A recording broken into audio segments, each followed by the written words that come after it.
Bioterrorism is an attempt to cause panic and to disrupt the normal function within the United States with the use of chemical, biological, or nuclear agents. These are all agents that would be potentially introduced into society, and the major way of treating them is recognizing them early and providing the patients with adequate isolation and quarantine so that it doesn't allow spread to occur, and then utilizing any antibiotics that may be effective depending upon the particular agent. There are various ways they can be detected, first by the person who is exposed. The first line are usually what we call the warning properties of the agent. Can they smell it? Can they feel it on their skin? Some agents have better warning properties than others, but that's probably the least reliable way of detecting a chemical agent. We also have some pretty advanced equipment for detecting chemical agents. For example, here that we keep here in the Poison Center, it looks like a big radar gun, and you point it at the patient and wave it over them, and it will detect vesicants, nerve agents, arsenic, radiation exposure. Usually somebody who is trained in the recognition of chemical emergencies can listen to what the symptoms are as described by people in the field and piece together what agent might have been used. These are the instruments I use during a weapons of mass destruction team response. Basically, we have here an APD 2000, which becomes basically our nose. There is a filter that is placed here on the front end of the gun, which takes in air from the atmosphere and analyzes it and gives me a proper reading in the back screen and lets me know what type of possible agents are in the atmosphere that I am in contact with. This is one of the most precise equipments we can have on our bodies that basically let us know how we need to respond to an incident. My suit is also composed of a hood, which helps me to not be in direct contact with the environment and keeps me having a fresh source of air. I have a respirator which is also localized on my vest, which contains 3 types of filters.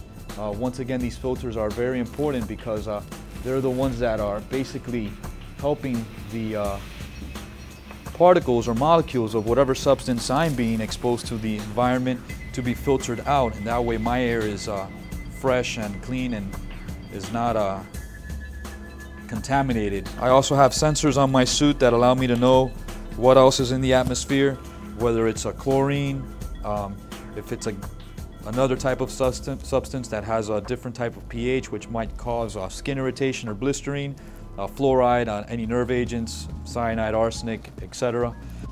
The thing that we need to do right now in the United States is to make sure that every healthcare provider at all levels is familiar with the threat of bioterrorism and how it may appear within their population.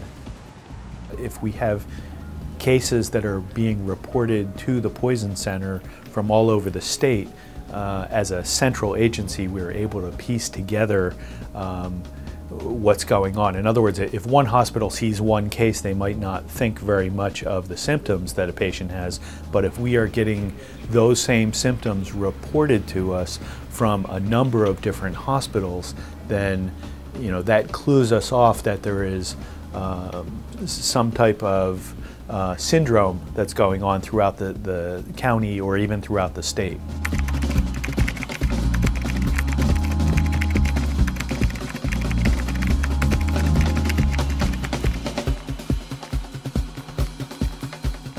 There is not a lot you can do except to know who your resources are. The most important aspect of any mass casualty, of any disaster situation, is communication.